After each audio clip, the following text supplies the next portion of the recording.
Today we've got the dragster here, which is actually a turbine-powered car that actually attaches the horsepower to the wheels.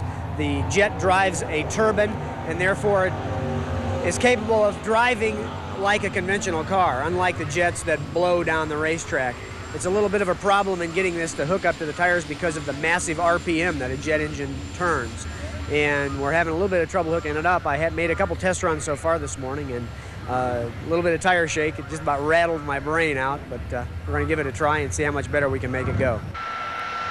Craig Arfons will be joining us in the broadcast tower after he finishes his run, and I would imagine will give us some real insight into jet drag racing. In the meantime, it's Guy Zielinski fired up and working his way through the staging area and on to the launching pad. Zielinski's a pretty classy guy. He's even got 24-karat gold-plated controls in this machine. We asked him earlier what he thought it would take to win this national championship event. It's going to take a lot of concentration today. We're going to have to watch the tree, make sure we get a good light coming out, and if we do that, we've got a good chance at maybe winning it today. Indeed, Guy has a good chance of winning it here today. His car, the U.S. Enterprise, is one of the best in the world. While Craig Arfons' Green Monster is still in the experimental stages, and Craig may have a real tough time with Zielinski. Fully staged now and ready to hit the blast button. The starting light countdown is underway. Let's watch him now as we wait for the power punch off the line. And there it is. It's Arfons launching ahead and leading about a third of the way down. But Zielinski overtakes him on the top end and wins with an ET of 5.92 and a speed of 265 miles per hour. So Guy Zielinski sets himself up as the man to beat here today.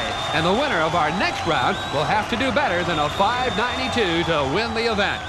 Now they're plugging in the power to the car of Aggie Hendricks as she looks things over, knowing well she'll have to get a better ET than a 5.92 to win here today. She hits the igniter switch to the engine, which will begin to fire it up. Aggie's originally from Vancouver, British Columbia, and is now based out of Chicago. And she'll be running against the clock and this man, Joe Petro from Londonderry, New Hampshire, in a car named Kamikaze. He holds 17 track records in the United States and Canada. His career best quarter-mile ET is 5.69, so he'll definitely be in the hunt here today. We have ignition on the line as Aggie Hendricks looks for her 12th national win this afternoon. Aggie's probably the only woman in the world who can take apart a jet engine and put it back together again. She's been racing for 2.5 years and feels strongly that races are won or lost off the starting lights. We're going to attempt to win this event today, and I think what it'll take to win it is some perseverance, some good cutting of the Christmas tree of the lights. We feel that we have a good running engine, and it's been consistently reliable. It's quite a warm day, so that really affects the jet engine's performance, but we're going to attempt to overcome that. We're going to attempt to do it as safely as we can and as quickly as we can. Joe Petro now with some short bursts to get himself staged. Joe's driven just about everything in drag racing and has some definite feelings about winning this national. I think we're going to have to run 5.7 seconds at about 280 to win this today. Most of the best jet cars in the country are going to be here, and it's going to be really tough. Well, tough is certainly right for Joe as he's really hungry. The winner's circle has eluded him all season long. He's only been runner-up in a couple of national events this year, and he'd like a big win right now. Aggie Hendricks in Odyssey now pleasing the crowd as she sends billows of flame and smoke skyward. So in this final round of jet dragsters, it's the battle of the sexes as Joe Petro in lane number 1 coaxes his machine to the line, and Aggie Hendricks directs her total concentration to the starting lights. She knows full well, as does Joe Petro, that in order to win this national event, they'll have to beat Guy Zielinski's 5.92 ET.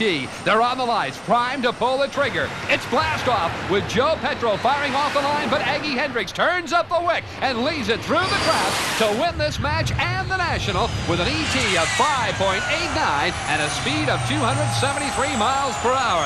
So Aggie Hendricks has captured her 12th national win this year and puts down a strong field of jet dragsters. At age 28, she is one of the most successful jet car racers in the world. And incidentally, she was the first woman to be licensed by the National Hot Rod Association to drive these super fast jet dragsters. And Linda Marshall is with her right now. Aggie Hendricks of Chicago is the winner of the Jet Car Nationals, the Jet Dragsters, here today at Raceway Park.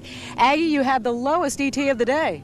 Yeah, we're very fortunate to have that considering the weather circumstances. The car generally does run pretty quick times, and it's been its usual reliable self today.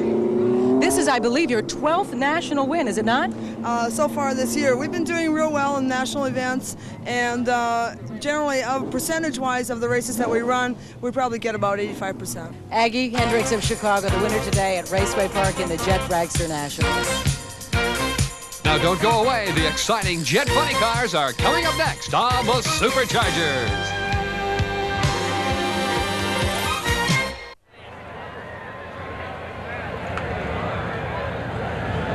Before we go back to Jan Gabriel and Linda Marshall, I'm Del Clark with an extraordinary look at two